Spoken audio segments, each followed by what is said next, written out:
Hi friends, നമസ്കാരം. സഹകാരി rice പ്ലസിലേക്ക് ഏവർക്കും ഹൃദ്യമായ സ്വാഗതം.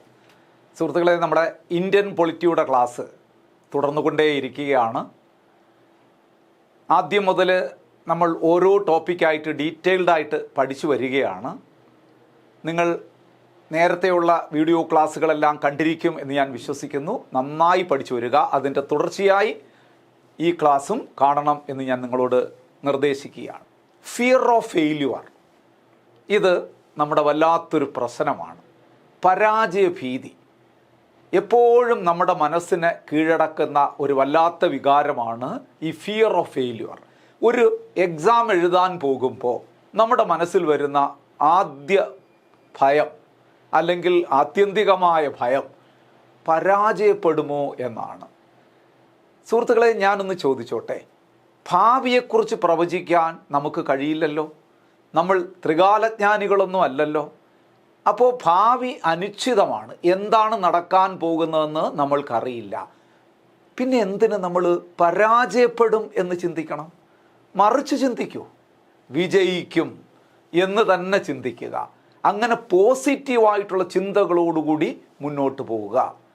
മരക്കൊമ്പിലിരിക്കുന്ന ഒരു പക്ഷിക്ക് ആ കൊമ്പൊടിഞ്ഞു വീഴും എന്ന് ഒരു ഭയം തോന്നാറേ ഇല്ല എന്ന് പറഞ്ഞു കേട്ടിട്ടുണ്ട്. എന്തുകൊണ്ട്? ആ മരക്കൊമ്പിനേക്കാളും അതിന് വിശ്വാസം അതിൻ്റെ ചിറകുകളെയാണ്. അതുപോലെ സ്വന്തം കഴിവിൽ അടിയുറച്ച് നിങ്ങൾ വിശ്വസിക്കൂ. ഈ ഫിയർ ഓഫ് ഫെയിലുവർ നിങ്ങളെ വിട്ട് പമ്പ കടക്കും. എല്ലാവർക്കും നല്ല വിജയം ഉണ്ടാകട്ടെ എന്ന ചിന്തയോടെ, പ്രാർത്ഥനയോടെ, ആശംസയോടെ സഹകാരി റൈസ് പ്ലസിൻ്റെ ഇന്നത്തെ ക്ലാസ്സിലേക്ക് ഏറെ സ്നേഹത്തോടെ നിങ്ങളെ ക്ഷണിക്കുകയാണ് ഞാൻ. ഫണ്ടമെൻ്റൽ റൈറ്റ്സ്, പൗരൻ്റെ അവകാശങ്ങൾ, ഇൻഡിവിജ്വൽ ഫ്രീഡം, വളരെ വളരെ വളരെ പ്രധാനപ്പെട്ട ഒരു ടോപ്പിക്കാണ്. ഇന്ത്യൻ ഭരണഘടനയുമായി ബന്ധപ്പെട്ട ഏറ്റവും പ്രധാനപ്പെട്ട ടോപ്പിക് ഏത് എന്ന് ചോദിച്ചാൽ ഒരു സംശയവും വേണ്ട, ഫണ്ടമെൻ്റൽ റൈറ്റ്സ് എന്ന ടോപ്പിക്ക് തന്നെയാണ്. ഞാൻ അടിവരയിട്ട് തന്നെ ആ വാക്ക് പറയുന്നു. ഏറ്റവും പ്രധാനപ്പെട്ട, most important topic in the Indian constitution. ഇത് പഠിക്കുമ്പോൾ നിങ്ങൾക്ക് കൂടുതലായി മനസ്സിലാകും. ഏത് തരം മത്സര പരീക്ഷകളിലും ഒരുപാട് ചോദ്യങ്ങൾ ഇടം പിടിക്കുന്ന ഒരു ഏരിയയാണ് ഫണ്ടമെൻ്റൽ റൈറ്റ്സ് എന്ന് പറയുന്ന ഈ ടോപ്പിക്ക്. അതുകൊണ്ട് ഫണ്ടമെൻ്റൽ റൈറ്റ്സിനെ കുറിച്ചുള്ള വ്യക്തമായ അറിവ് നിങ്ങളുടെ പരീക്ഷകളുടെ ഉന്നത വിജയത്തിന് അനിവാര്യമാണെന്ന് ആദ്യമേ ഞാൻ ഓർമ്മിപ്പിക്കുകയാണ്. കൂടാതെ പരീക്ഷാ വിജയത്തിന് വേണ്ടി മാത്രമല്ല, നമ്മുടെ പ്രായോഗിക ജീവിത വിജയത്തിനും ഈ മേഖലയെക്കുറിച്ചുള്ള അറിവ് ഒരുപാട് പ്രയോജനം ചെയ്യും എന്നുകൂടി ഓർമ്മിപ്പിച്ചുകൊണ്ട് ഞാൻ നമ്മുടെ ടോപ്പിക്കിലേക്ക് കടക്കുന്നു. Fundamental rights of Indian citizen, പൗരൻ്റെ മൗലികാവകാശങ്ങളെക്കുറിച്ചാണ് നമ്മൾ പഠിക്കാൻ പോകുന്നത്. അപ്പോൾ what do you mean by fundamental rights? What are fundamental rights? ആദ്യം അത് പറയുക. നമ്മൾ പലപ്പോഴും പറയുന്ന ഒരു വാക്കാണ്. ജീവിതത്തിൽ പലപ്പോഴും പല ആൾക്കാരോടൊക്കെ തർക്കിക്കുമ്പോഴും വഴക്ക് കൂടുമ്പോഴും ഒക്കെ നമ്മൾ പറയും, ഇതെൻ്റെ മൗലികാവകാശമാണ്. അപ്പോഴവർ ചോദിക്കും, എന്ന് പറഞ്ഞാൽ എന്താണ്? അയ്യോ, അതൊന്നും അറിഞ്ഞുകൂടാ എന്ന് പറയേണ്ടി വരരുത്, നാണക്കേടാണ്. അപ്പോൾ ആദ്യം അത് എന്താണെന്ന് പഠിക്കുക. Basic freedoms guaranteed to the individual by the Constitution of India are fundamental rights. Basic freedom that the Constitution guarantees to all citizens. എല്ലാ പൗരന്മാർക്കും ഇന്ത്യൻ ഭരണഘടന അനുവദിച്ചു നൽകുന്ന അടിസ്ഥാന അവകാശങ്ങൾ അഥവാ സ്വാതന്ത്ര്യങ്ങളാണ് മൗലികാവകാശങ്ങൾ. These rights cannot be suspended by ഗവൺമെൻറ്റിന് അങ്ങനെ എടുത്തു കളയാൻ പറ്റില്ല. പാർലമെൻറ്റിനോ അല്ലെങ്കിൽ ഗവൺമെൻറ്റിനോ ഏതെങ്കിലും വ്യക്തികൾക്കോ എന്നും നമ്മുടെ ബേസിക് ഫ്രീഡത്തെ നിരോധിക്കാനാകില്ല എന്നുകൂടി ഓർമ്മിച്ചോളുക.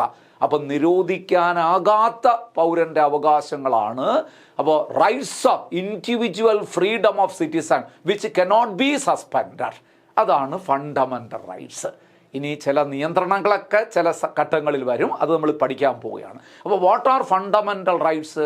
Basic freedoms guaranteed to the individual by the constitution of India are called fundamental rights.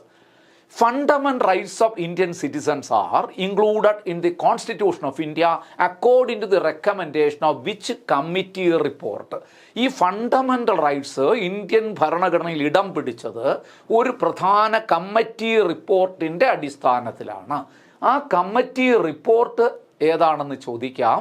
Nehru committee report 1928. ആ റിപ്പോർട്ടിനെ കുറിച്ച് നിങ്ങൾ മുമ്പൊക്കെ പഠിച്ചിട്ടുണ്ടാകും. അതായത് ഈ Nehru committee report drafted by a committee headed by Motilal Nehru. Jawaharlal നെഹ്റുവും ആ കമ്മിറ്റിയിലെ സെക്രട്ടറി ആയിരുന്നു. എങ്കിലും മോത്തിലാൽ നെഹ്റുവിൻ്റെ അധ്യക്ഷതയിലുള്ള കമ്മിറ്റിയാണ് നെഹ്റു കമ്മിറ്റി എന്ന് പറയുന്നത്. 1928 നെഹ്റു കമ്മിറ്റി ബ്രിട്ടീഷ് ഭരണാധികാരികൾക്ക് മുമ്പ്, അന്ന് ബ്രിട്ടീഷുകാരാണല്ലോ നമ്മൾ ഭരിക്കുന്നത്, ബ്രിട്ടീഷ് ഭരണാധികാരികൾക്ക് മുമ്പിൽ ഒരു റിപ്പോർട്ട് സമർപ്പിക്കുകയാണ്. ഫണ്ടമെൻ്റൽ റൈറ്റ്സിനെ കുറിച്ച് മാത്രമല്ല അതിലെ പ്രതിപാദ്യം എന്ന് പറയുന്നത്. അതിലെ പ്രതിപാദ്യ വിഷയമെന്ന് പറഞ്ഞാൽ നമ്മുടെ ഒരു ഫെഡറൽ ഗവൺമെൻറ് ആവശ്യപ്പെട്ടുകൊണ്ട്, ഒരു ഡൊമിനിയൻ സ്റ്റാറ്റസ് ആവശ്യപ്പെട്ടുകൊണ്ട്, ഫണ്ടമെൻ്റൽ റൈറ്റ്സ് ആവശ്യപ്പെട്ടുകൊണ്ട്, അങ്ങനെ വിവിധ ആവശ്യങ്ങൾ ഉന്നയിച്ചുകൊണ്ട് നെഹ്റു കമ്മിറ്റി റിപ്പോർട്ട് ബ്രിട്ടീഷ് ഭരണാധികാരികൾക്ക് മുമ്പിൽ 1928 സമർപ്പിക്കുകയാണ്. അതിൻ്റെ ഒരു ഭാഗത്താണ് പൗരന് അനുവദിച്ചു കൊടുക്കേണ്ടുന്ന റൈറ്റ്സിനെ കുറിച്ച് രേഖപ്പെടുത്തിയിരിക്കുന്നത്.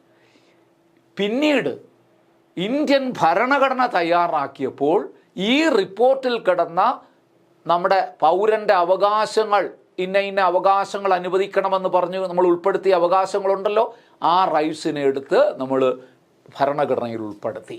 അതുകൊണ്ടാണ് in the Indian constitution fundamental rights are included according to the Nehru committee report of 1928. ആ 1928 നെഹ്റു കമ്മിറ്റി റിപ്പോർട്ടിൽ നമ്മൾ ബ്രിട്ടീഷുകാരോട് ആവശ്യപ്പെട്ടിരുന്ന ഇന്ത്യൻ പൗരന്മാർക്ക് ഇന്ന അവകാശങ്ങൾ നൽകണമെന്ന് നമ്മൾ ആവശ്യപ്പെട്ടിരുന്ന ആ ലിസ്റ്റ് ഓഫ് റൈറ്റ്സിനെ എടുത്ത് നമ്മൾ ഭരണഘടനയിൽ ഉൾപ്പെടുത്തി. അതുകൊണ്ടാണ് നമ്മൾ പറഞ്ഞത് fundamental rights R part of Indian Constitution according to the recommendation of Nehru committee report. അതിനെ ബേസ് ചെയ്താണ് നമ്മൾ ഇത് ഉൾപ്പെടുത്തിയത്. ഒന്ന് ഓർത്ത് വെച്ചുകൊള്ളുക, വളരെ പ്രധാനപ്പെട്ട കാര്യമാണ്. അപ്പം basic freedoms guaranteed to individual by the constitution of India are called fundamental rights. These rights cannot be suspended. Then these rights are included in the Constitution of India according to Nehru Committee report of 1928. ഇത്രയും clear ആയല്ലോ. Then next question very very important ആണ്. Fundamental rights of Indian citizens are enumerated in part dash of Indian constitution. Indian ഭരണഘടനയിലെ ഏത് പാർട്ടിലാണ്? നമ്മൾ previous ക്ലാസ്സിലൊക്കെ പഠിച്ചിട്ടുണ്ട്. At present, Indian Constitution consists of 25 parts. Original Constitution consisted of 22 parts. എങ്ങനെ 22 parts 25 ആയി എന്നൊക്കെ previous ക്ലാസ്സിൽ നമ്മൾ പഠിച്ചതാണ്. അപ്പോൾ ഈ 25 പാർട്സ് ഉള്ള ഇന്ത്യൻ കോൺസ്റ്റിറ്റ്യൂഷനിൽ ഏത് പാർട്ടിലാണ് ഫണ്ടമെൻ്റൽ റൈറ്റ്സ് രേഖപ്പെടുത്തിയിരിക്കുന്നത്? പാർട്ട് 3. ഒരിക്കലും മറക്കരുത്. Part 3 of Indian Constitution deals with the fundamental rights of Indian citizens. Fundamental rights of Indian citizens are enumerated in Part 3 of Indian Constitution, Article 12 to 35. 12 മുതൽ 35 വരെ.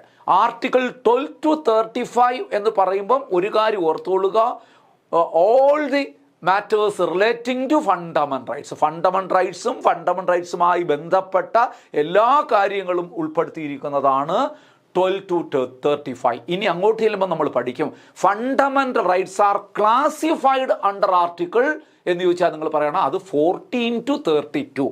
പ്യുവറായിട്ട് നമ്മുടെ fundamental rights classify ചെയ്ത് വച്ചിരിക്കുന്നത് 14 to 32 വരെ ഉള്ളൂ. ബാക്കി മറ്റ് ഡീറ്റെയിൽസ് എല്ലാം ഫണ്ടമെൻ്റൽ റൈറ്റ്സുമായി ബന്ധപ്പെട്ട എല്ലാ വസ്തുതകളും വരുന്നത് 12 to 35 എന്ന് തന്നെ പറയുക. അപ്പോൾ articles relating to fundamental rights എന്ന് ചോദിച്ചാൽ ഇത് തന്നെയാണ് ആൻസർ, ആർട്ടിക്കിൾ 12 to 35. മറ്റതെന്താണ്?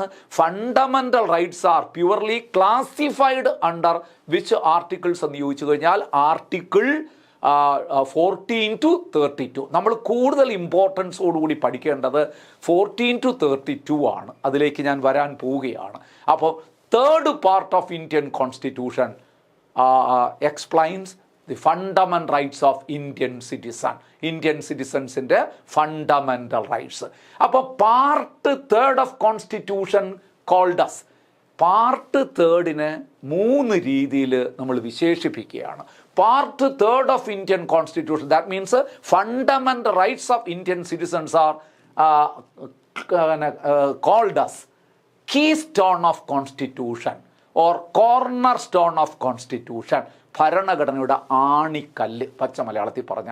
ഒരുപാട് ചോദ്യ പേപ്പറിൽ ഈ ചോദ്യം വന്നിട്ടുണ്ട്. Which part of Indian constitution is considered as keystone of constitution? Part third or fundamental rights. അടുത്തൊരു വിശേഷം നോക്കൂ, ലാംപ്സ് ഓഫ് ലിബർട്ടി, സ്വാതന്ത്ര്യത്തിൻ്റെ വിളക്കുകൾ എന്നറിയപ്പെടുന്നതും പാർട്ട് തേർഡാണ്. അപ്പം keystone of constitution or corner stone of constitution part third. Then lamps of liberty, which party is considered as lamps of liberty? Part third. അടുത്തത് very important ആണ്, Magna Carta of India, ഇന്ത്യയുടെ Magna Carta. ശ്രദ്ധിക്കുക, ഈ 3 classification, 3 terms fundamental റൈറ്റ്സുമായി ബന്ധപ്പെട്ട് നിങ്ങൾ ഓർത്ത് വയ്ക്കേണ്ടതായിട്ടുണ്ട്. Fundamental rights are called as corner stone of constitution, lamps of liberty and Magna Carta of India. ഇത് 3 OMR ചോദ്യങ്ങളാണ്. അതുകൊണ്ട് അത് വളരെ വ്യക്തമായി തന്നെ പഠിക്കുക. അവസാനം പറഞ്ഞത് നോക്കുക, മാഗ്ന കാർട്ട ഓഫ് ഇന്ത്യ. ഒരു പുതിയ വാക്കാണ്, നിങ്ങൾക്കറിയാം. മാഗ്ന കാർട്ട എന്ന് പറഞ്ഞാൽ എന്താണെന്നും കൂടി ഒന്ന് വ്യക്തമായാൽ പിന്നെ ഇത് നിങ്ങൾക്ക് മറക്കില്ല. നോക്കാം നമുക്ക്. മാഗ്ന കാർട്ട എന്താ? ഈ മാഗ്ന കാർട്ട എന്ന് പറഞ്ഞാൽ, Magna Carta means first document in the world that established rights and liberties of സിറ്റിസൺസിന് റൈറ്റ്സ് ആൻഡ് ലിബർട്ടി അനുവദിച്ചു കൊണ്ടുള്ള ലോകത്തിലെ ആദ്യത്തെ ഒരു നിയമരേഖയാണ് Magna Carta. It is a document, first document in the world which established rights and liberties of citizens. നിങ്ങൾക്കറിയാം, പണ്ട് രാജഭരണകാലത്ത് ആർക്കായിരുന്നു അധികാരം? ജനങ്ങൾക്കല്ല. ജനാധിപത്യം വന്നപ്പോഴാണ് ജനങ്ങൾ അധികാരികളായി മാറിയത്, അല്ലേ? രാജാക്കന്മാർക്ക്. അപ്പോൾ ശരിക്കു പറഞ്ഞു കഴിഞ്ഞാൽ രാജാവും രാജാവിൻ്റെ ഗവൺമെൻറ്റും, കിങ് ആൻഡ് ഹിസ് ഗവൺമെൻറ്, അതാണ് കാര്യങ്ങൾ തീരുമാനിക്കുന്നത്. അതിനൊരു മാറ്റം വന്നത് മാഗ്ന കാർട്ടയിലൂടെയാണ്. അപ്പോൾ അത് first document in the world which gives rights and liberty to citizens rights and liberty അനുവദിച്ച ആദ്യത്തെ ലോകത്തിലെ ഡോക്യുമെന്റ് ഏതെന്ന് ചോദിച്ചു കഴിഞ്ഞാൽ അതാണ് Magna Carta. Magna Carta, who signed this document? ഈ ഡോക്യുമെന്റ് സൈൻ ചെയ്ത ആരാണ്? ഇത് സൈൻ ചെയ്തത്, it was signed by King John II in 1215, അതായത് 1215 വളരെ വർഷങ്ങൾക്ക് മുമ്പ്, നൂറ്റാണ്ടുകൾക്ക് മുമ്പ്, വളരെ വർഷങ്ങൾക്ക് മുമ്പ് 1215 ജോൺ സെക്കൻഡ്, കിങ് ഓഫ് ബ്രിട്ടനിലെ, അല്ലെങ്കിൽ it was signed by king John second at Runnymede Midway.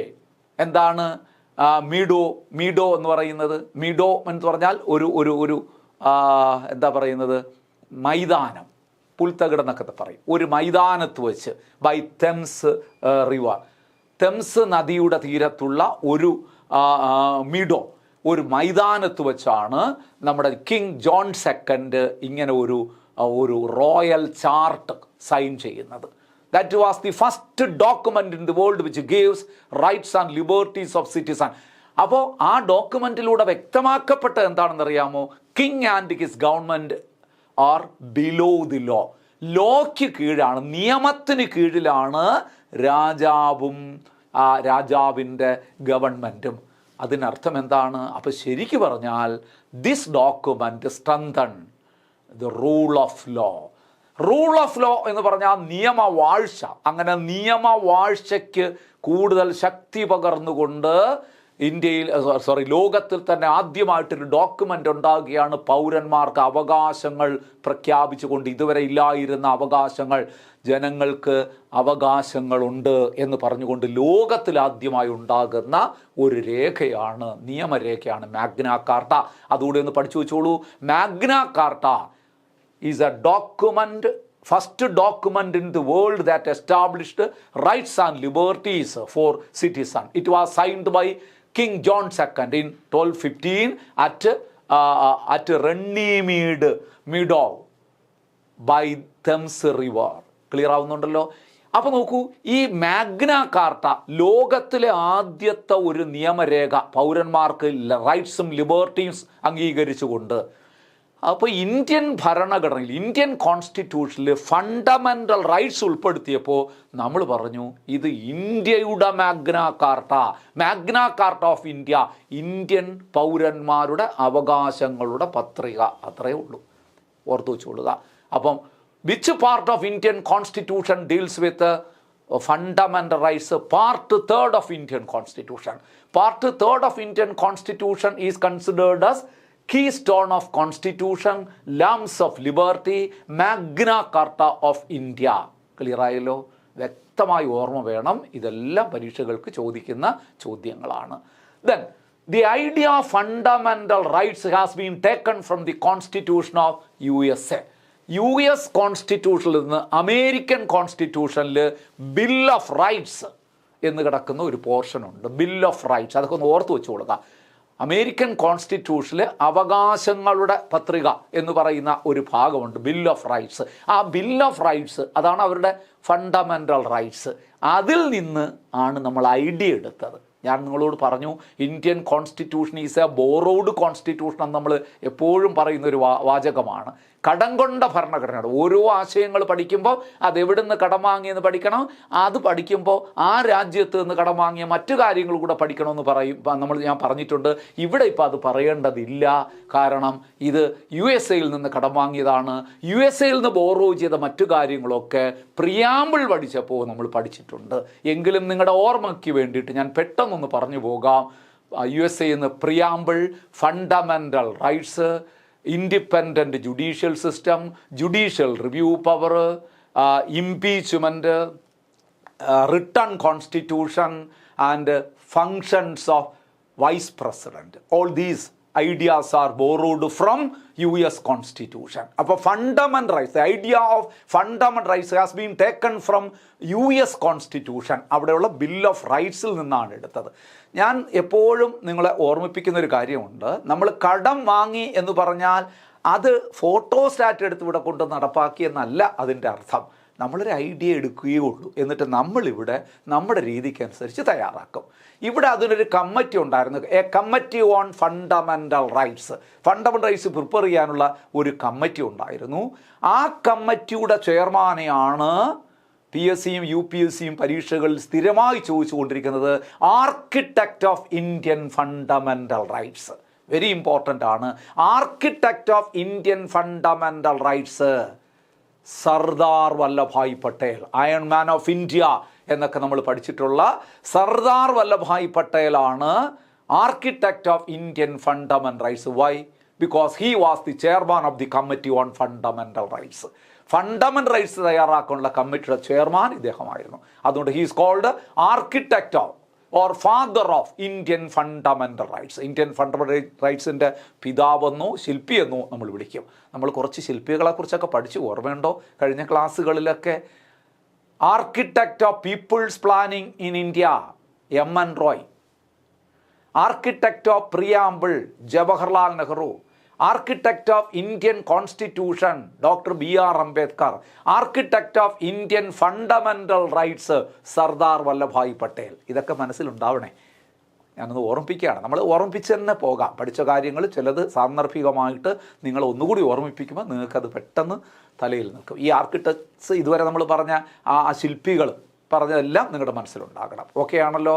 Then അപ്പോൾ architect of Indian fundamental rights. Why he's called architect of Indian fundamental rights? Because he was the chairman of the Committee on Fundamental Rights. Sardar Vallabhbhai Patel was the chairman of the committee on fundamental rights. മാത്രമല്ല ഒരു കാര്യം കൂടെ, അത് ഞാനിതിൽ നോട്ടിൽ ഉൾപ്പെട്ടിട്ടില്ല, നിങ്ങളൊന്ന് കുറിച്ച് വെച്ച് പഠിക്കണം. വളരെ പ്രധാനപ്പെട്ട കാര്യം കൂടി ഇവിടെ ഓർക്കണം. INC session, which INC session passed a resolution regarding fundamental rights of Indian citizen? ഇന്ത്യൻ പൗരൻ്റെ മൗലികാവകാശങ്ങളെക്കുറിച്ച് ഒരു റെസല്യൂഷൻ, പ്രമേയം പാസ്സാക്കിയ INC സമ്മേളനമേത്? The INC session which passed a resolution regarding fundamental rights of Indian citizen. INC session of ഏതാണ്? Karachi session of 1931.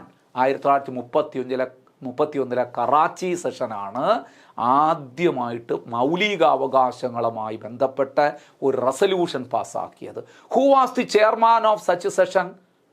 Sardar Vallabhbhai Patel. അദ്ദേഹം തന്നെയായിരുന്നു ആ സമ്മേളനത്തിൻ്റെ അധ്യക്ഷൻ.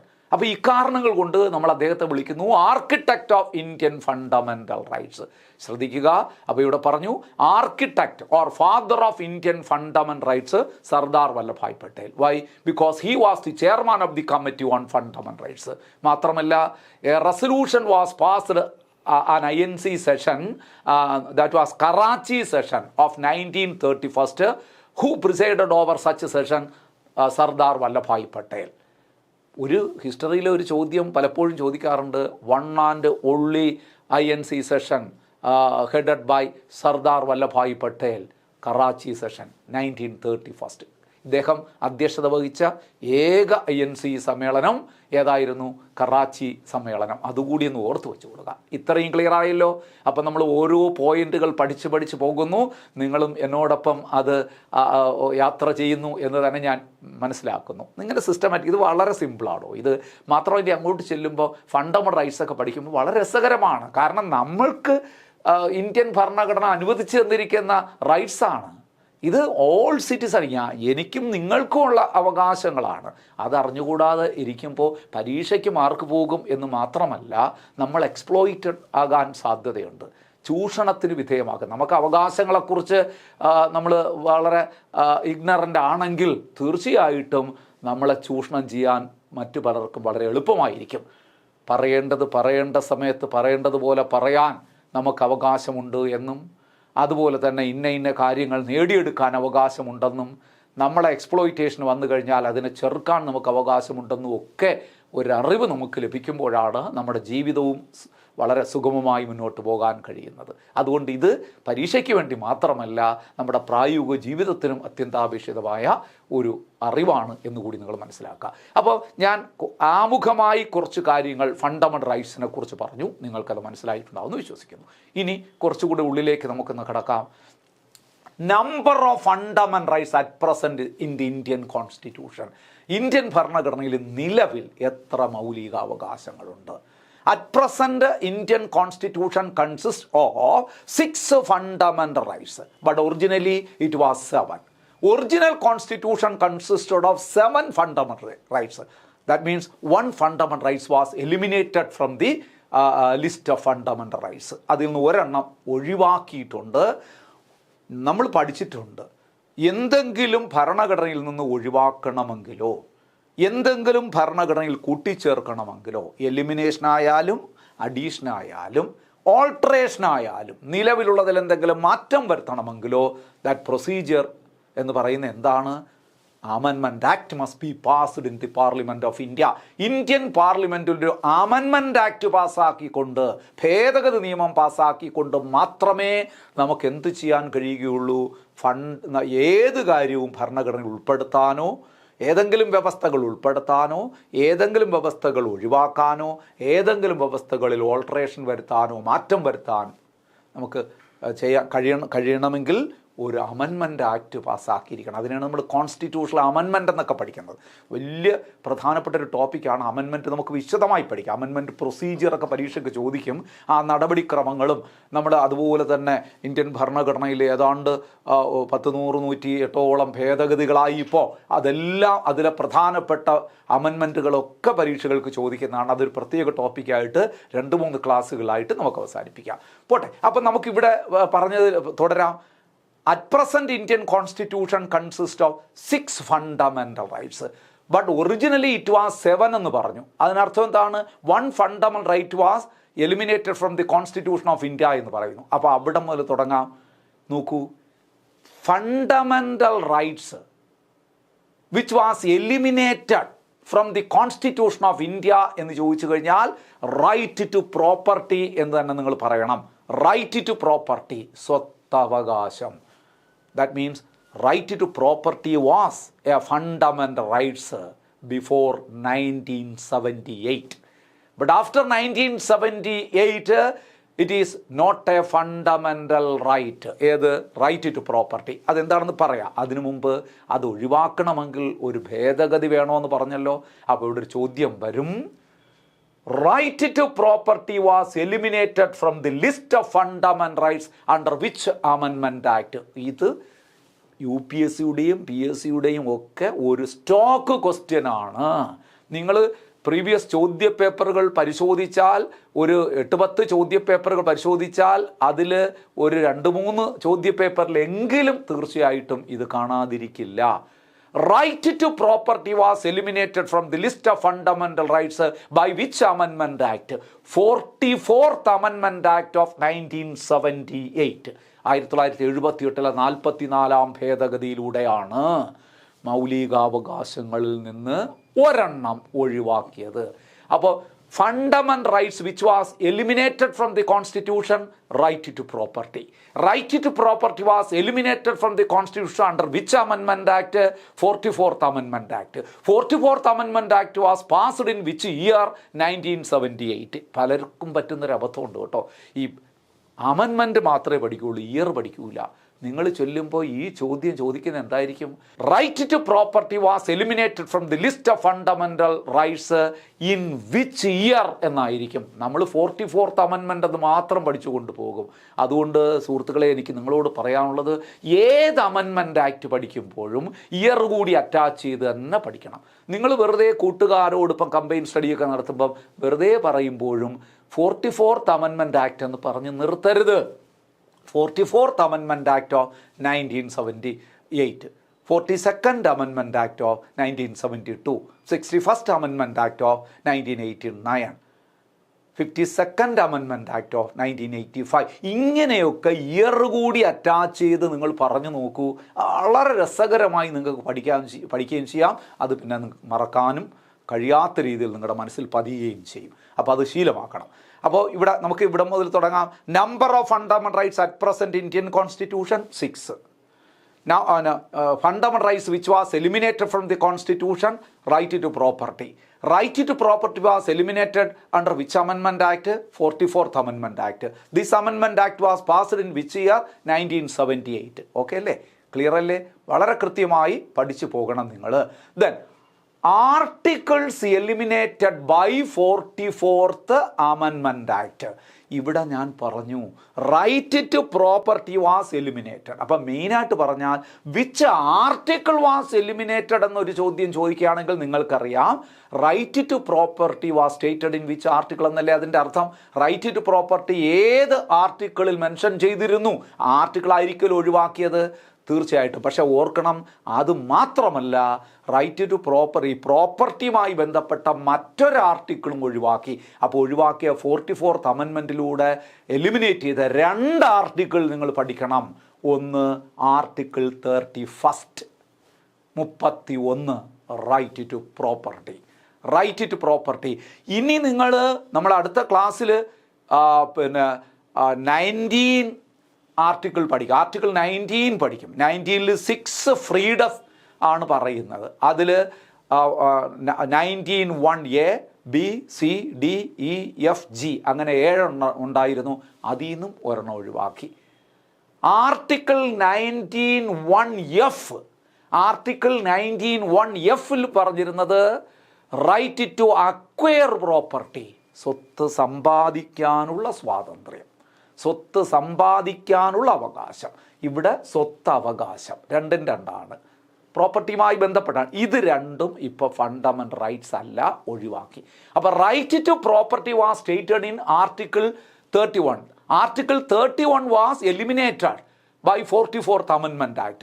Right to acquire property was stated in Article 19(1)(f). This article also eliminated from the Constitution under the same Amendment Act, 44th Amendment Act 1978. Okay ആണോ? Clear ആയോ? നോക്കൂ, at the same time a new article was added to the Constitution by 44th Amendment Act. ഇതേ അമെൻമെൻറ്റിലൂടെ രണ്ടെണ്ണം ഒഴിവാക്കിയതോടൊപ്പം മറ്റൊരെണ്ണം കൂട്ടിച്ചേർത്തത് ഇവിടെ അല്ല, fundamental റൈറ്റ്സിലല്ല. ഇതേ 44th Amendment Act ഇതേ വിഷയവുമായി ബന്ധപ്പെട്ട് ഇന്ത്യൻ കോൺസ്റ്റിറ്റ്യൂഷനിൽ മറ്റൊരു സ്ഥലത്ത് ഒരു ആർട്ടിക്കിൾ ഉൾപ്പെടുത്തി. ആ ആർട്ടിക്കിള് 300A എന്നാണ്. Article 300A. ആർട്ടിക്കിൾ 300Aയിൽ എന്താ പ്രതിപാദിക്കുന്നതെന്ന് ചോദിച്ചു കഴിഞ്ഞാൽ, article 300A was included in the constitution under 44th Amendment Act. Here it is stated that right to property is a legal right, not fundamental right. അപ്പോൾ at present right to property is not a fundamental rights, but it is a legal right. It is stated in Article 300A. അപ്പോൾ right to property is a legal right. It is stated in which article? 300A. അപ്പോൾ 300A was added to the Constitution by 44th Amendment Act. But Article 31, right to property, Article 19(1)(f, right to acquire property, these articles were eliminated, but 300A was added. രണ്ടെണ്ണം ഒഴിവാക്കി ഒരെണ്ണം കൂട്ടിച്ചേർത്തു. ഇതെല്ലാം സംഭവിച്ചത് ഏതിലൂടെയാണ്? 44th Amendment Actലൂടെയാണ്. 1978 44th Amendment Actലൂടെയാണ് ഇത് രണ്ടും സംഭവിച്ചത്. Clear ആവുന്നുണ്ടല്ലോ? അപ്പോൾ ഇവിടെ നമ്മുടെ ഫണ്ടമെൻ്റൽ റൈറ്റ്സ് ആയിരുന്ന ഏത്? Right to property. Right to property is a legal right at present, it is not a fundamental rights. അപ്പോഴും സ്വാഭാവികമായിട്ട് ഒരു ചോദ്യം വരാം, what is the difference between fundamental rights and legal rights? Fundamental rights are the rights of citizen guaranteed by the constitution of India, but legal rights are the rights according to a law in exist. നിലവിലുള്ള നിയമപ്രകാരമുള്ള അവകാശം, അതാണ് legal right. ഏതാണ് കൂടുതൽ strong? തീർച്ചയായിട്ടും fundamental rights തന്നെയാണ്. കാരണം എന്താണ്? Fundamental rights cannot be changed easily. But when A new law is framed അല്ലെങ്കിൽ ക്രിയേറ്റഡ്, ദി എക്സിസ്റ്റിംഗ് ലോ നമുക്കറിയാമല്ലോ. അപ്പം പുതിയൊരു നിയമം വരുമ്പോൾ സ്വാഭാവികമായിട്ട് എന്താ സംഭവിക്കുന്നത്? പഴയ നിയമത്തിന് പ്രസക്തി ഇല്ലാതായി മാറും. അത്ര ലാഘവത്തോടു കൂടി നിയമങ്ങൾ വരാം. എന്നാൽ കോൺസ്റ്റിറ്റ്യൂഷൻ അങ്ങനെയല്ല. അത് അമെൻഡ് ചെയ്യുക എന്ന് പറയുന്നത് ഡിഫിക്കൽട്ട് പ്രൊസീജിയറാണ്. അമെൻഡ് ചെയ്തുകൂടെ എന്ന് വെച്ചാൽ ചെയ്യാം, വലിയ ബുദ്ധിമുട്ടാണ്. അപ്പോൾ അതാണ് ഇതിൻ്റെ വ്യത്യാസം. അപ്പോൾ റൈറ്റ് ടു പ്രോപ്പർട്ടി എന്ന് പറയുന്നത് ഇപ്പം ഫണ്ടമെൻ്റൽ റൈറ്റ്സ് അല്ല. നിങ്ങളുടെ അച്ഛൻ്റെ അമ്മയുടെയൊക്കെ സ്വത്ത് വകകൾ നിങ്ങൾക്ക് മുമ്പ് കേസ് കൊടുത്തൊക്കെ വാങ്ങാമായിരുന്നു എന്നർത്ഥം. കാരണം അത് നിങ്ങളുടെ മൗലികമായ അവകാശമാണ്. ഇപ്പോഴോ അച്ഛനും അമ്മയും സ്വത്ത് നിങ്ങൾക്ക് തന്നില്ല എങ്കിൽ തന്നില്ല തന്നെ. മനസ്സിലാകുന്നുണ്ടല്ലോ? അത് കിട്ടൂല. മുമ്പ് ഭാഗം വച്ചിട്ട് ഏതെങ്കിലും ഒരു മകനോ മകൾക്കോ ഒന്നും കൊടുക്കുന്നില്ല എങ്കിൽ അയാൾ കൊണ്ട് കേസ് കൊടുത്താൽ മതി, ആർക്കും കിട്ടൂല. അവിടെ അത് നിൽക്കും, എല്ലാവർക്കും തുല്യമായി വീതിക്കാൻ പറയും. ഇപ്പം അങ്ങനെയല്ല, നിങ്ങൾക്ക് ആർക്കും തരുന്നില്ല. 3 മക്കളുണ്ട്, അച്ഛനമ്മയും പറയുന്നു ആർക്കും സ്വത്ത് തരുന്നില്ല, അനാഥാലയത്തിന് എഴുതി കൊടുക്കാൻ പോകുന്നു എന്ന് പറഞ്ഞാൽ 3 മക്കളും ഗോവിന്ദ വരച്ചിരിക്കുകയേ ഉള്ളൂ മാർഗം. മനസ്സിലാകുന്നുണ്ടല്ലോ? അപ്പോൾ ഇത് പഠിക്കുന്നതിനോടൊപ്പം ഈ യാഥാർത്ഥ്യം കൂടെ തിരിച്ചറിയുക. അച്ഛ അമ്മ എന്നൊക്കെ വിളിച്ച് നിന്നോളുക, ഇല്ലെങ്കിൽ ചിലപ്പം അപകടത്തിലാകും. ഇനി നോക്കൂ, അച്ഛനും അമ്മയൊക്കെ നിങ്ങൾക്ക് സ്വത്ത് വിഭജിച്ച് തന്നാലും സേഫാണോ നിങ്ങൾ? അല്ല. 2007 ഇന്ത്യൻ പാർലമെൻ്റ് ഒരു ആക്ട് പാസ്സാക്കിയിട്ടുണ്ട്. അതൊക്കെ നിങ്ങൾക്ക് പഠിക്കേണ്ട ആക്റ്റാണ്. എന്താണ്? The maintenance and welfare of parents and senior citizen act. The maintenance and welfare of parents and senior citizenship act എന്ന് പറഞ്ഞാൽ എന്താണ്? മാതാപിതാക്കളുടെയും മുതിർന്ന പൗരന്മാരുടെയും ക്ഷേമത്തിനും സംരക്ഷണത്തിനുമായിട്ടുള്ളൊരു നിയമം. ആ നിയമത്തിൽ വളരെ വ്യക്തമായി ഒരു വകുപ്പിൽ പറയുന്നുണ്ട്, മാതാപിതാക്കളോ മുതിർന്ന പൗരന്മാരോ മക്കൾക്കോ ബന്ധുക്കൾക്കോ സ്വത്തുവകൾ വീതിച്ചു നൽകുകയും അതിനുശേഷം അല്ലെങ്കിൽ അതല്ല സ്വത്തെല്ലാം വാങ്ങിച്ചതിന് ശേഷം രക്ഷകർത്താക്കളെ തിരിഞ്ഞു നോക്കാതിരിക്കുകയും സംരക്ഷിക്കാതിരിക്കുകയും ചെയ്താൽ എഴുതി കൊടുത്ത പ്രമാണം റദ്ദ് ചെയ്ത് കിട്ടാൻ രക്ഷകർത്താവിന് അവകാശമുണ്ട്. അതിനൊരു മെയിൻ്റനൻസ് ട്രൈബ്യൂണലുണ്ട്. ആരാണെന്നറിയുമോ? RDO, റവന്യൂ ഡിവിഷണൽ ഓഫീസറുടെ മുമ്പിൽ പേരൻസ് പരാതിയുമായി ചെന്നാൽ മതി. ഞങ്ങളുടെ സ്വത്തെല്ലാം മക്കൾ എഴുതി വാങ്ങിച്ചിട്ട് ഞങ്ങളെ തിരിഞ്ഞു നോക്കുന്നില്ല എന്ന് പറഞ്ഞാൽ RDO മക്കളെ വിളിക്കും, അത് പരിശോധിക്കും. അച്ഛനും അമ്മയും കൊടുത്ത പരാതിയിൽ കഴമ്പുണ്ടെന്ന് ബോധ്യം വന്നാൽ എഴുതി കൊടുത്ത പ്രമാണം റദ്ദ് ചെയ്ത് കിട്ടാൻ നടപടികൾ സ്വീകരിക്കും. അപ്പോൾ നിങ്ങൾക്ക് നിങ്ങളുടെ പാരൻസ് സ്വത്തുവകകൾ എഴുതി തന്നാൽ ഇനി സേഫായി രക്ഷപ്പെട്ടു എന്ന് വിചാരിക്കരുത്. അതുകൂടി ഒന്ന് ഓർത്തോളൂ ഇതിനകത്ത്. കാരണം പാരൻസിനെയൊക്കെ സംരക്ഷിക്കുക എന്നത് ഒരു മോറൽ ഓബ്ലിഗേഷൻ മാത്രമായിരുന്നു 2007 മുമ്പെങ്കിൽ 2007 ശേഷം അത് മോറൽ ഓബ്ലിഗേഷനോടൊപ്പം ലീഗൽ ഓബ്ലിഗേഷനും കൂടിയായി മാറിയിരിക്കുന്നു എന്ന വസ്തുത കൂടി നിങ്ങൾ തിരിച്ചറിയണം. വരട്ടെ, ഇങ്ങനെയുള്ള സ്ട്രോങ് ആയിട്ടുള്ള ലോ ഒക്കെ വരട്ടെ. ഞാനിതിനെ സ്വാഗതം ചെയ്യുന്നു. കാരണം അത്രമാത്രം നമ്മുടെ സാമൂഹ്യ അന്തരീക്ഷം വളരെ മലീമസമായിരിക്കുന്നു. ഒരായുഷ്കാലം മുഴുവനും മക്കൾക്ക് വേണ്ടി ജീവിച്ച അച്ഛനും അമ്മയും എത്ര പെട്ടെന്നാണ് ആർക്കും വേണ്ടാത്തവരായി മാറുന്നത്, എത്ര നിഷ്കരുണമാണ് അവരെ നടതള്ളിക്കളയുന്നത്. അപ്പോൾ ഇതേപോലുള്ള നിയമങ്ങൾ വരട്ടെ എന്ന് ഞാൻ ആഗ്രഹിക്കുന്നു. അതിന് ഞാൻ പൂർണ്ണമായും ഐക്യദാർഢ്യം പ്രഖ്യാപിക്കുന്നു അത്തരം നിയമങ്ങളോട്. പോട്ടെ, അപ്പം നമ്മുടെ വിഷയത്തിലേക്ക് നമുക്ക് തിരിച്ചു വരാം. Right to property is not a fundamental right at present, it is a legal right. In which article it is stated right to property is a legal right? It is stated in Article 300A. Article 300A was added to the Constitution under which Amendment Act? 44th Amendment Act of 1978. Then the articles which were eliminated from the list of fundamental rights by 44th Amendment Act of 1978, Article 31 and Article 19(1)(f). Article 31 right to property, Article 19(1)(f) right to acquire property. Okay ആണല്ലോ? Clear ആയല്ലോ? Yes. ഇനി മറ്റൊരു കാര്യത്തിലേക്ക് നമുക്കൊന്ന് കടക്കാം. നമുക്കറിയാം നമുക്കെല്ലാം മൗലിക അവകാശങ്ങളുണ്ട്. എൻ്റെ ഒരു ചോദ്യം ഇതാണ്, if the fundamental right of a citizen is violated, what can he do? അയാൾക്ക് എന്തു ചെയ്യാൻ പറ്റും?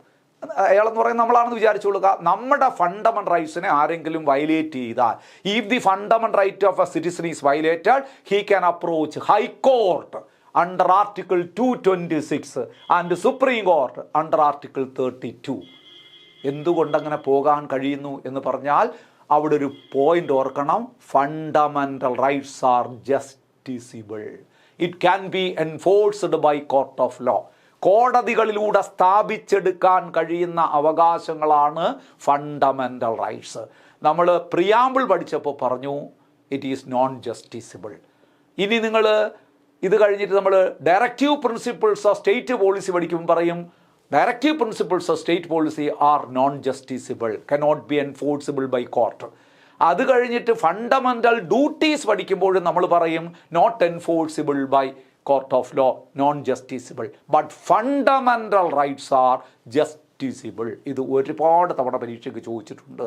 ഫണ്ടമെൻ്റൽ ഇപ്പോൾ സ്റ്റേറ്റ്മെൻറ്റ് രൂപത്തിലുള്ള ചോദ്യങ്ങളൊക്കെ വരും. താഴെ പറയുന്നതിൽ ശരിയോ തെറ്റോ? Fundamental rights are non justiciable. തെറ്റെന്ന് പറയുക. ജസ്റ്റിസിബിൾ ആണ്, കോടതിയിലൂടെ നേടിയെടുക്കാൻ പറ്റും. നമ്മൾ ഫണ്ടമെൻ്റൽ റൈറ്റ്സ് നമ്മുടെ ഫണ്ടമെൻ്റൽ റൈറ്റ്സ് വയലേറ്റ് ചെയ്യപ്പെടുമ്പോൾ ഹൈക്കോർട്ട് നമുക്ക് പോകാൻ വേണമെങ്കിൽ 226 ആർട്ടിക്കിൾ പ്രകാരം കോൺസ്റ്റിറ്റ്യൂഷനിലെ, അതുപോലെ തന്നെ ആർട്ടിക്കിൾ 32 പ്രകാരം സുപ്രീം കോടതിയിൽ പോകാം. ഈ രണ്ട് ഓപ്ഷനുണ്ട്. അപ്പോൾ കോടതികൾ എന്ത് ചെയ്യും? സുപ്രീം കോർട്ടോ ഹൈക്കോർട്ടിലോ നമ്മൾ ഇങ്ങനൊരു ഹർജിയുമായി ചെല്ലുമ്പോൾ കോടതി എന്ത് ചെയ്യും?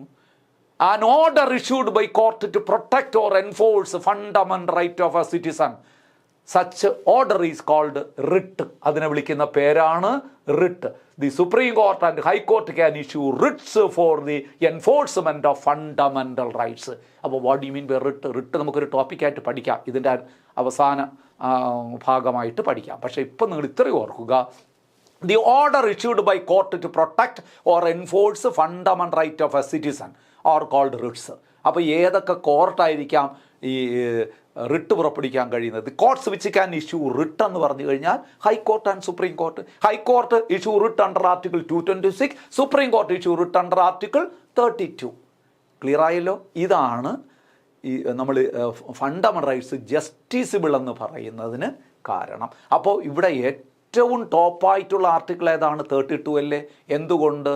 നമ്മൾ അപ്പെക്സ് കോർട്ട് എന്ന് പറയുന്ന, ഇന്ത്യയിലെ ഏറ്റവും പരമോന്നതമായ കോർട്ട് എന്ന് പറയുന്ന സുപ്രീം കോർട്ടിൽ ഫണ്ടമെന്റൽ റൈറ്റ്സ് എൻഫോഴ്സ് ചെയ്യാനായിട്ട് പ്രൊട്ടക്റ്റ് ചെയ്യണമെന്ന് ആവശ്യപ്പെട്ടുകൊണ്ട് നമ്മൾ പോകുന്ന കോടതി അതല്ലേ? ഏത് ആർട്ടിക്കിൾ പ്രകാരം? 32. അപ്പം 32 അല്ലേ ഏറ്റവും പ്രധാനപ്പെട്ട ഒരു ആർട്ടിക്കിൾ എന്ന് പറയുന്നത്? അപ്പം സുപ്രീം കോർട്ടല്ലേ ഫണ്ടമെന്റൽ റൈറ്റ്സ് പ്രൊട്ടക്റ്റ് ചെയ്യുന്നതിൽ മുന്നിട്ട് നിൽക്കുന്നത്?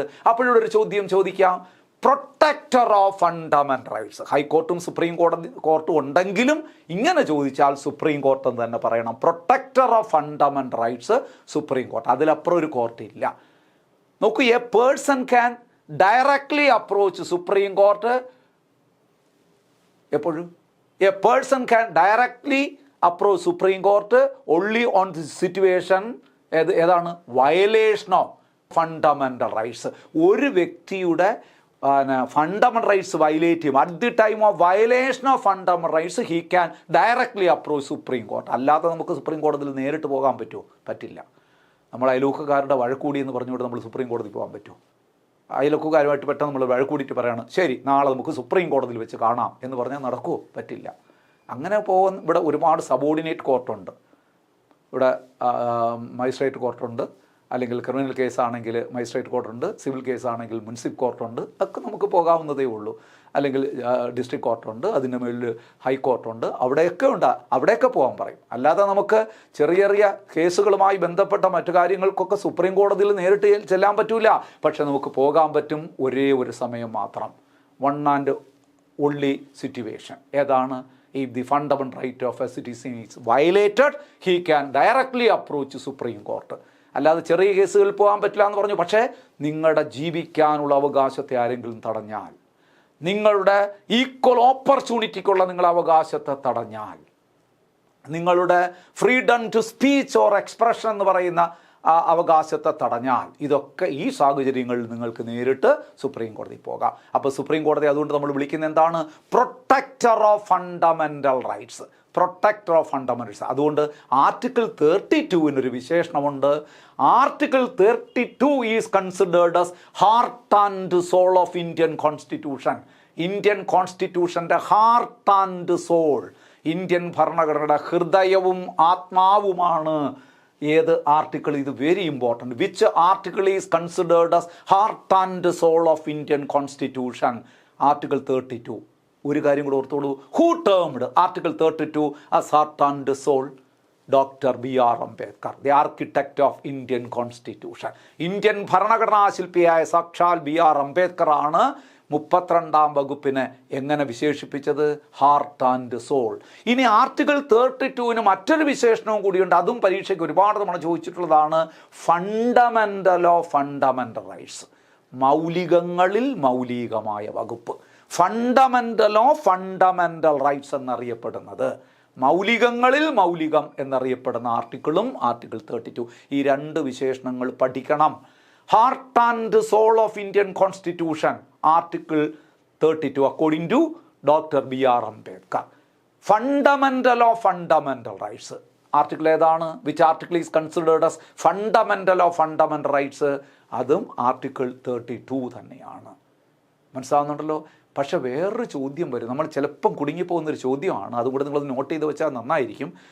Basement or foundation of fundamental rights. Which article is considered as foundation or basement of fundamental rights?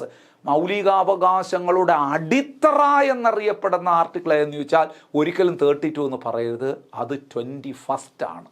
21 അതുകൂടെ വേണമെങ്കിൽ ഒന്ന് നോട്ട് ചെയ്ത് വെച്ചോളൂ. നമ്മൾ പിന്നെ പഠിക്കും, പക്ഷേ ഇവിടെ ഞാൻ കൊടുത്തിട്ടില്ല, എങ്കിലും ഒന്ന് നോട്ട് ചെയ്ത് വെച്ചോളൂ. Which article is considered as foundation or basement of fundamental rights എന്ന് പറഞ്ഞാൽ ആർട്ടിക്കിൾ 21. എന്താണ് article 21? Guarantees life and liberty of person, right to live, ജീവിക്കാനുള്ള അവകാശം പറയുന്ന ആർട്ടിക്കിളാണ് article 21.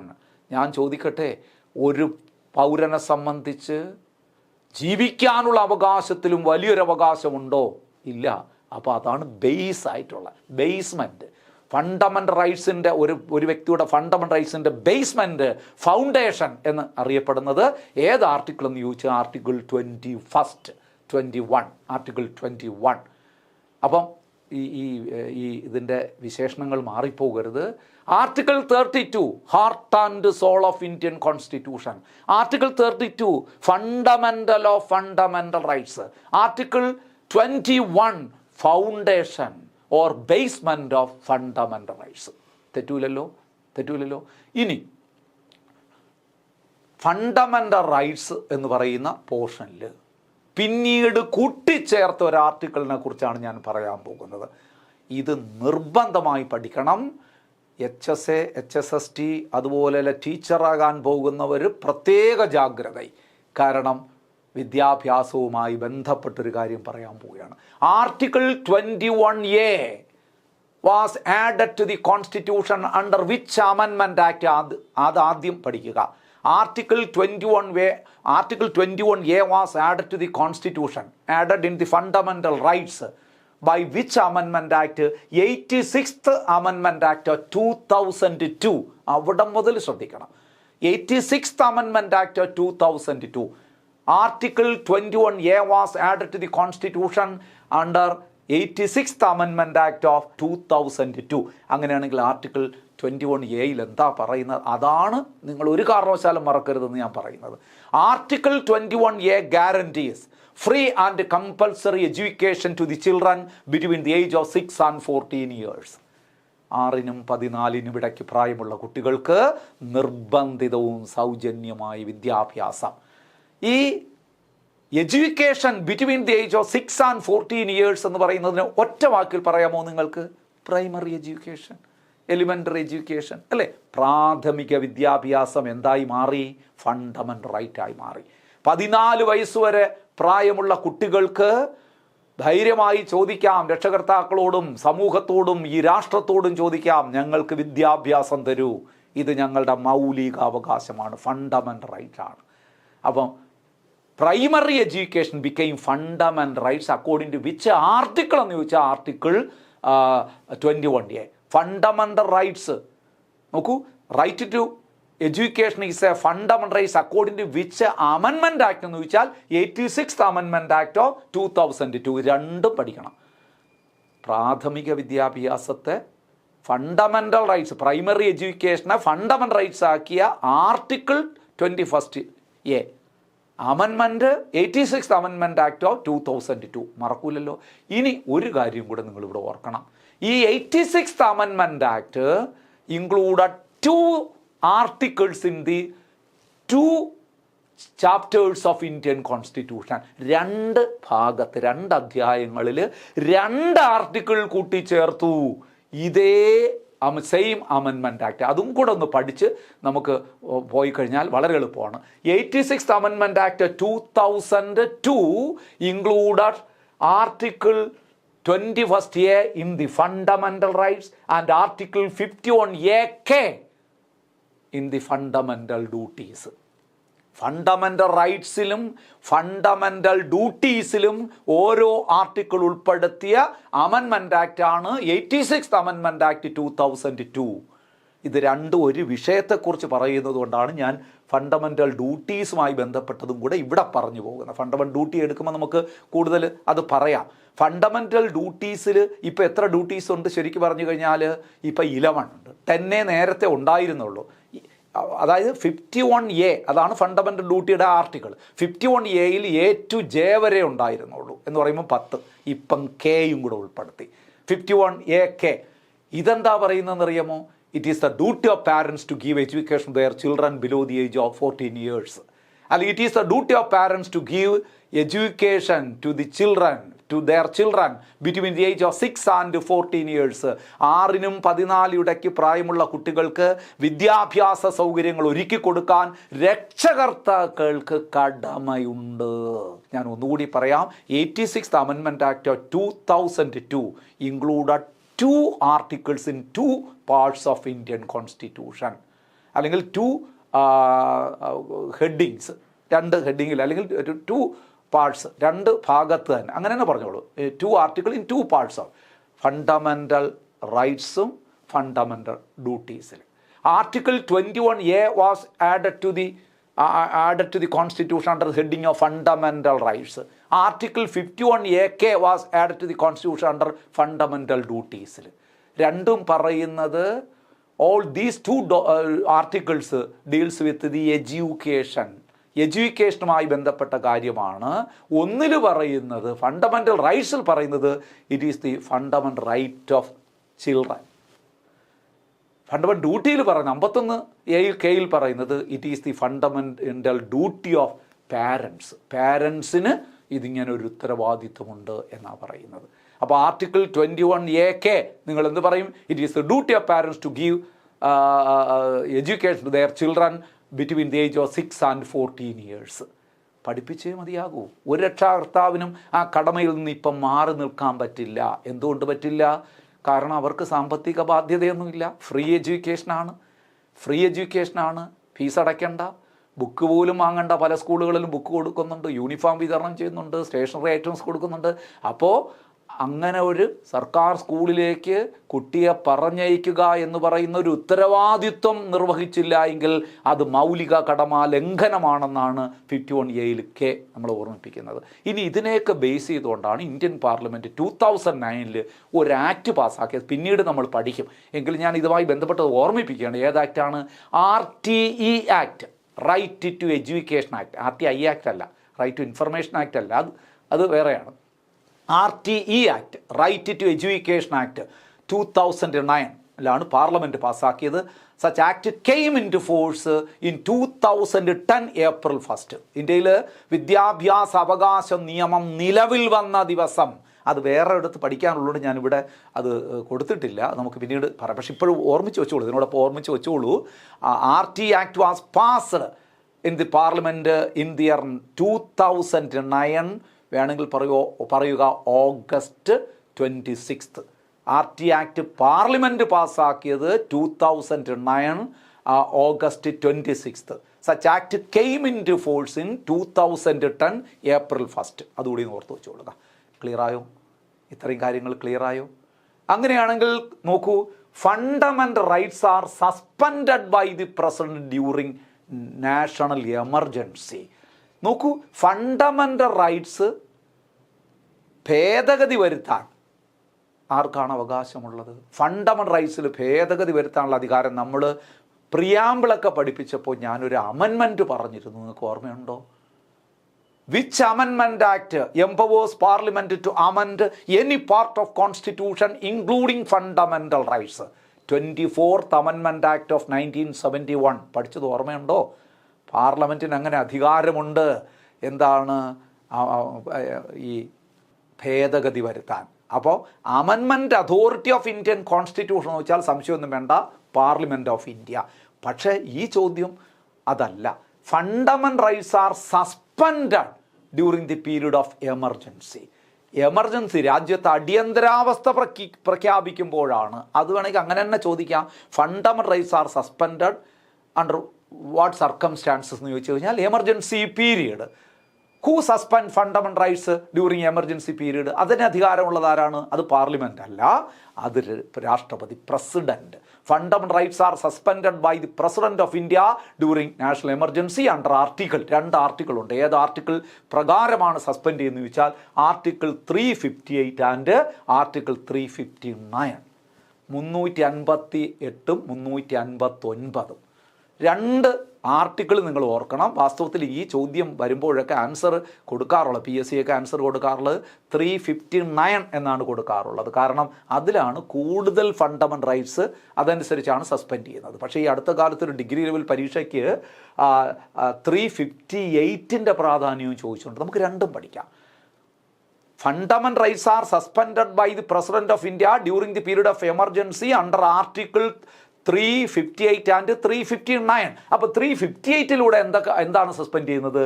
The president suspends fundamental rights listed in the article 19 during an external emergency. അവിടെയും point ശ്രദ്ധിക്കണം. External emergency വരുമ്പോൾ, emergency എന്ന ടോപ്പിക്ക് നമുക്ക് എടുക്കാം. National emergency, state emergency, financial emergency എന്നിങ്ങനെ 3 എമർജൻസി ഉണ്ട്. അത് national emergency can again be classified into 2: national external emergency and national internal emergency. ദേശീയ ആഭ്യന്തര അടിയന്തരാവസ്ഥ, ദേശീയ ബാഹ്യ അടിയന്തരാവസ്ഥ.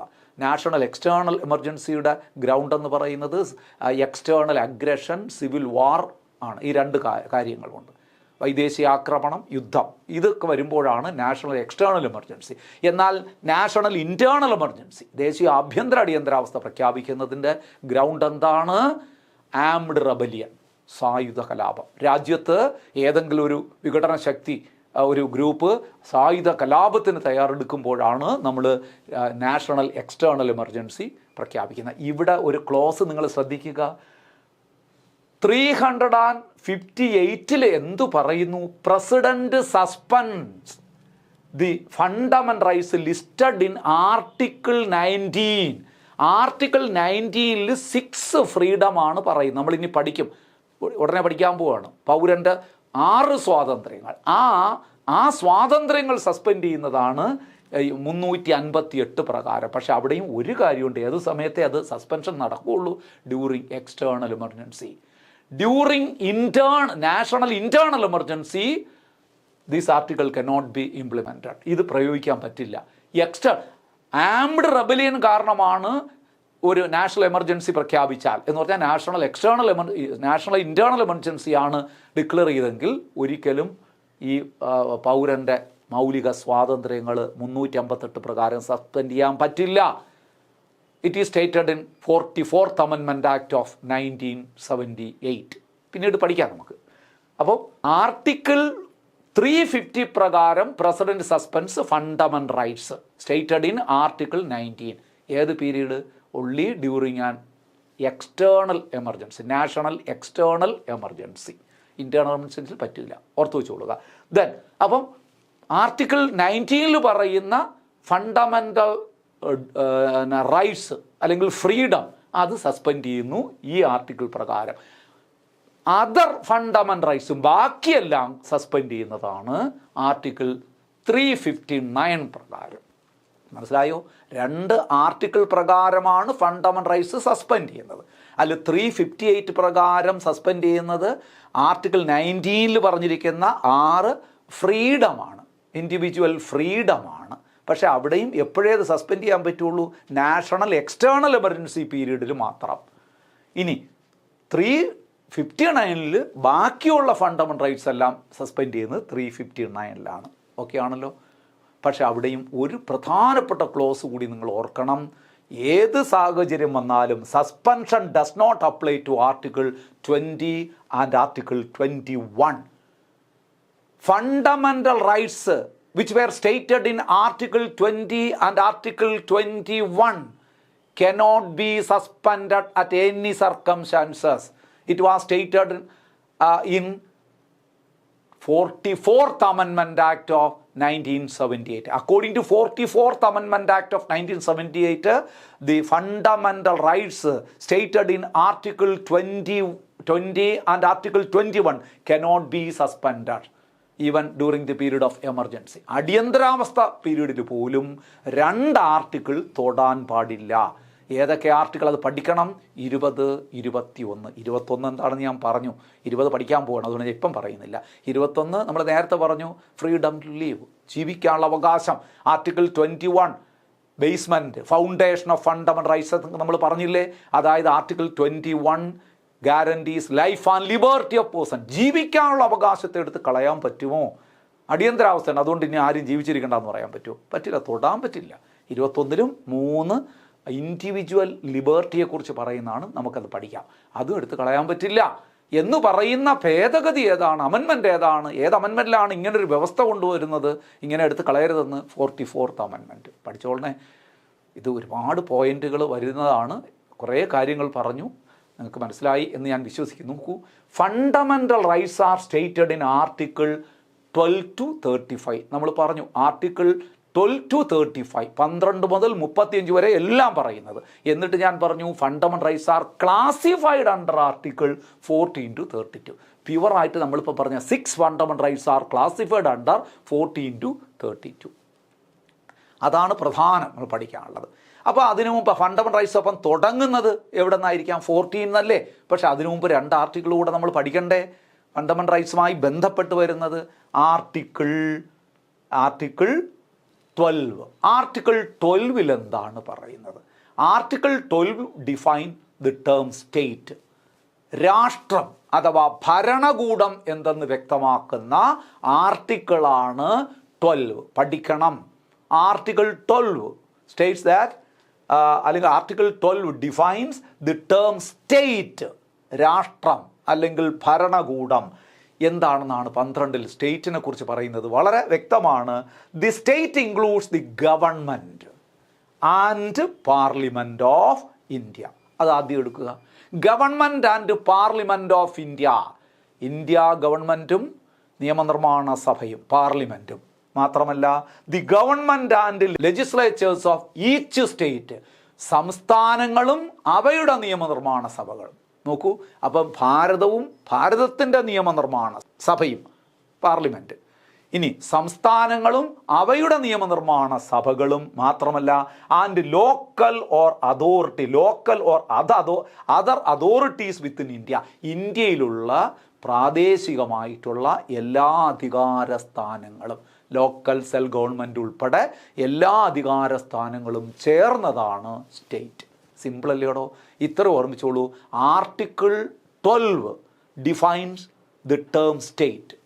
According to article 12, state means India government and parliament, state governments and their legislatures and all local or other authorities within India. ഇന്ത്യയിലുള്ള മറ്റ് authority എല്ലാം ചേർന്നതാണ് സ്റ്റേറ്റ് എന്ന വാക്ക്. ഓക്കെ അല്ലേ? സിമ്പിളല്ലേ? സിമ്പിളല്ലേ? നോക്കൂ, ഒരൊറ്റ ആർട്ടിക്കിൾ കൂടിയുണ്ട്. അത് കഴിഞ്ഞിട്ട് നമ്മൾ ഫണ്ടമെൻ്റൽ റൈറ്റ്സിലേക്ക് കടക്കാം. ഈ ആർട്ടിക്കിളൂടെ പറഞ്ഞ് നമുക്ക് ഈ വീഡിയോ ക്ലാസ് അവസാനിപ്പിക്കാം. അങ്ങനെ ഘട്ടം ഘട്ടമായി നമുക്ക് പഠിക്കാം കേട്ടോ. ആർട്ടിക്കിൾ 13 പറയുന്നത് ജുഡീഷ്യൽ റിവ്യൂ പവർ. മുമ്പൊരു ക്ലാസ്സിൽ ഞാൻ ഓർമ്മിപ്പിച്ചതാണ് ജുഡീഷ്യൽ റിവ്യൂ പവർ. എന്താണ് judicial review power? Power of court to review the law formulated by parliament or state legislative assembly. If such laws are unconstitutional, these can be suspended by the court. Such special power of court is called judicial review power. ഇവിടെ article 13 പറയും judicial review പവറിന് വേറെയും ആർട്ടിക്കിളുകളുണ്ട്. ഇവിടെ 13 മാത്രം നിങ്ങൾ ഓർക്കണം. 13 പറയുന്നത് ഇത്രയേ ഉള്ളൂ: laws that are inconsistent with fundamental rights are void. അതായത് laws formulated against fundamental rights are void. ഒരിക്കലും നിലനിൽക്കില്ല. മൗലികാവകാശങ്ങൾക്ക് വിരുദ്ധമായി ഒരു നിയമം നിർമ്മിച്ചാൽ ഒരു കാരണവശാലും ആ നിയമത്തിന് നിലനിൽക്കില്ല. കോടതി ഇടപെടും. ജുഡീഷ്യൽ റിവ്യൂ പവറിലൂടെ ആ ലോ സസ്പെൻഡ് ചെയ്യും. അപ്പോൾ law must be framed in accordance with fundamental rights. മനസ്സിലാകുന്നല്ലോ? If the laws are formulated against fundamental rights, such law can be suspended by the court. നിലനിൽക്കൂല, ആ നിയമം നിലനിൽക്കൂല. ആർട്ടിക്കിൾ 13 പറയുന്ന judicial review power. The idea borrowed from USA. നമ്മൾ പഠിച്ചതാണ്. അമേരിക്കയിൽ നിന്ന് കടം വാങ്ങിയാണ് ജുഡീഷ്യൽ റിവ്യൂ പവർ എന്നുള്ളത്. അപ്പോൾ സുഹൃത്തുക്കളെ, ഞാനൊരു ഫസ്റ്റ് ഏരിയ എന്നുള്ള നിലയിൽ ഈ ക്ലാസ് ഇവിടെ വൈൻഡപ്പ് ചെയ്യാൻ പോവുകയാണ്. നെക്സ്റ്റ് ക്ലാസ്സിൽ നമ്മൾ ഫണ്ടമെൻ്റൽ റൈറ്റ്സിൻ്റെ ക്ലാസിഫിക്കേഷൻ മുതൽ തുടങ്ങിയാണ്. വീണ്ടും അതിനെ ഒരുമിച്ച് നമുക്ക് 32 വരെ പോകാൻ പറ്റില്ല ഒറ്റ ക്ലാസ്സിൽ. നമ്മളൊരു 3-4 ക്ലാസ്സുകളിലായിട്ട് റിട്ട് ഉൾപ്പെടെ തീർക്കുമ്പോൾ ഒരു 4 വീഡിയോ ക്ലാസ്സുകൾ ഉണ്ടാകും. അങ്ങനെ പഠിക്കുന്നതല്ലേ നല്ലത്? ഞാൻ എല്ലാം കൂടെ ഒരൊറ്റ സ്റ്റെപ്പിൽ പറഞ്ഞു പോയി കഴിഞ്ഞാൽ നിങ്ങൾക്ക് തന്നെ ബോറടി ഉണ്ടാകും. നിങ്ങൾ നിർത്താൻ പറയും. എനിക്ക് കേൾക്കാൻ പാടില്ലാത്തതുകൊണ്ട് കുഴപ്പമില്ല, എൻ്റെ മുഖത്ത് നോക്കി പറയുന്നത് പോലെ ആയിപ്പോകും. അപ്പോൾ അതുകൊണ്ട് സാരമില്ല, നമുക്ക് ഘട്ടം ഘട്ടമായി പഠിക്കാം. ഇതുവരെ പഠിപ്പിച്ചത് നിങ്ങൾക്ക് മനസ്സിലായോ? ആയി എന്ന് ഞാൻ വിശ്വസിക്കുന്നു. സുഹൃത്തുക്കളെ, അങ്ങനെയാണെങ്കിൽ ഇത് ഭംഗിയായി പഠിച്ചിട്ട് നമുക്ക് ഫണ്ടമെൻ്റൽ റൈറ്റ്സ് തുടങ്ങിയിട്ടില്ല ഇതുവരെ. ഫണ്ടമെൻ്റൽ റൈറ്റ്സ് ക്ലാസിഫൈ ചെയ്തിരിക്കുന്നത് 14 മുതൽ, അത് ഇതുവരെ തുടങ്ങിയിട്ടില്ല. അപ്പം കഥകളി തുടങ്ങിയിട്ടില്ല, കേളി കൊട്ട് കഴിഞ്ഞതേ ഉള്ളൂ കേട്ടോ. ഉടനെ തന്നെ തുടങ്ങാം. അപ്പോൾ ഇന്നത്തെ ക്ലാസ് എല്ലാവർക്കും പ്രയോജനപ്പെട്ടിട്ടുണ്ട് എന്ന ഉത്തമ വിശ്വാസത്തോടു കൂടി എല്ലാവർക്കും ഒരുപാട് മാർക്ക് വാങ്ങി നിങ്ങൾ ആഗ്രഹിക്കുന്ന, സ്വപ്നം കാണുന്ന ആ ഒരു ഉദ്യോഗം നേടാൻ ഈ ക്ലാസ്സുകളൊക്കെ, സഹകാരി റൈസ് പ്ലസിൻ്റെ ക്ലാസ്സുകളെല്ലാം നിങ്ങൾക്ക് ഉപകരിക്കട്ടെ എന്ന് ആശംസിച്ചുകൊണ്ട് ഇന്നത്തെ ക്ലാസ് ഞങ്ങൾ വൈൻഡപ്പ് ചെയ്യുന്നു. അടുത്ത വീഡിയോ ക്ലാസ് ഉടനെ തന്നെ നമുക്ക് കാണാം. Thank you so much. Good bye.